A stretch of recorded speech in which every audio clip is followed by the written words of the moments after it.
Hey Star Wars fans, it's Star Wars Anna back with a deep dive into the Acolyte Episode 3, titled Destiny. This episode was a game changer, giving us a massive flashback that reveals the tragic events setting our entire story in motion. There's a lot to unpack, so let's jump right in. First, let's talk about that title, Destiny.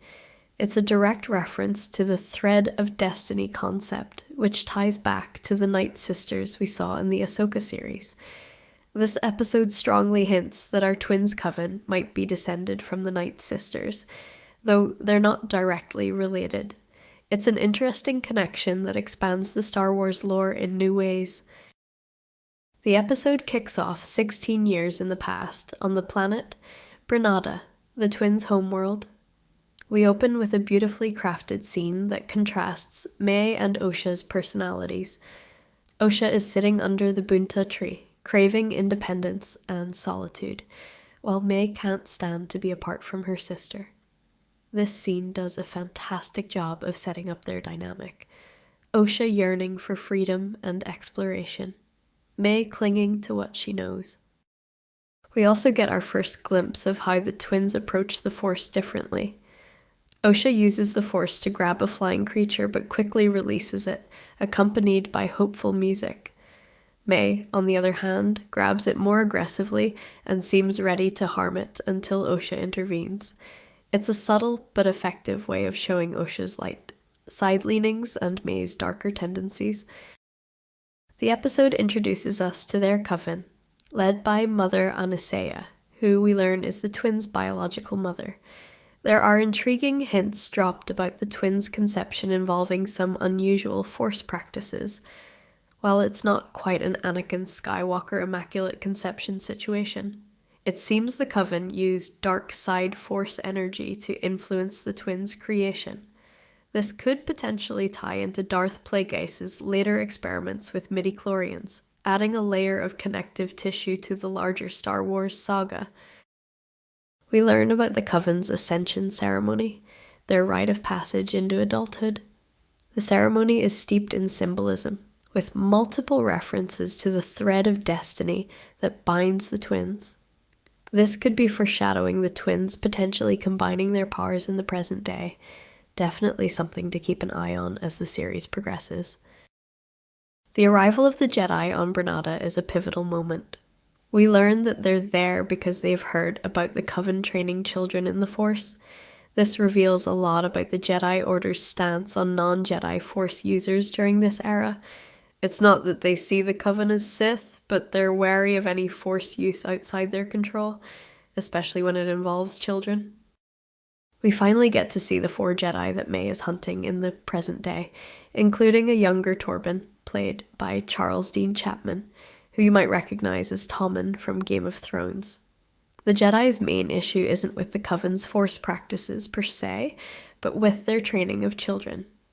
This suggests that the Jedi want to prevent the Coven's traditions from continuing to the next generation, which adds an interesting moral complexity to the situation.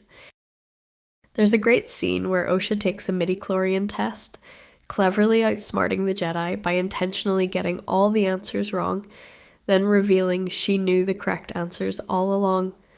It's a nice callback to Anakin's testing in The Phantom Menace, but it also shows Osha's intelligence and her conflicted feelings about potentially joining the Jedi.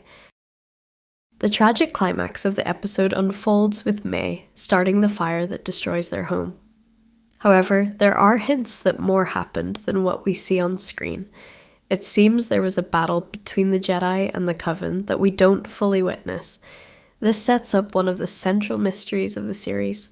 What really happened that night? My theory, based on what we've seen, is this.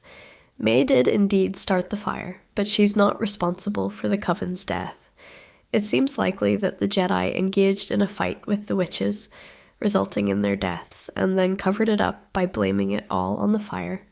This would explain Torben's guilt in the present day, and why May blames the Jedi for what happened.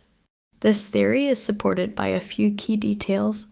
In the present-day storyline, Torben seemed pretty clear that the Jedi bore some responsibility for what happened. which is why he chose to essentially sacrifice himself to May. Additionally, when Osha runs into the reactor room during the fire, we see evidence of a battle that we didn't witness. It's also worth noting that Sol doesn't seem to have been part of this potential cover-up. We see him trying to save both May and Osha during the fire, while the other Jedi are nowhere to be seen. This could explain why Sol has been portrayed more sympathetically in the present-day storyline. He might genuinely not know the full truth of what happened that night. The episode ends with Osha being taken to Coruscant to begin her Jedi training, while May survives and calls out for her sister. This sets up their diverging paths and the conflict we see playing out in the present day. Now, let's dive into some of the deeper themes and Easter eggs in this episode. The Jedi as Force Police. This episode really leans into the idea of the Jedi policing Force use across the galaxy. It's an interesting perspective that we haven't seen much of before, and it adds a layer of moral ambiguity to the Jedi Order. The thread of destiny. This concept, borrowed from the Night Sisters, is a central theme of the episode. It's visualized in several ways, from the designs on Mother Anastaea's dress to the way the Coven members move during the Ascension ceremony. Dark side practices. While the Coven isn't overtly evil, we do see them channeling the dark side of the Force.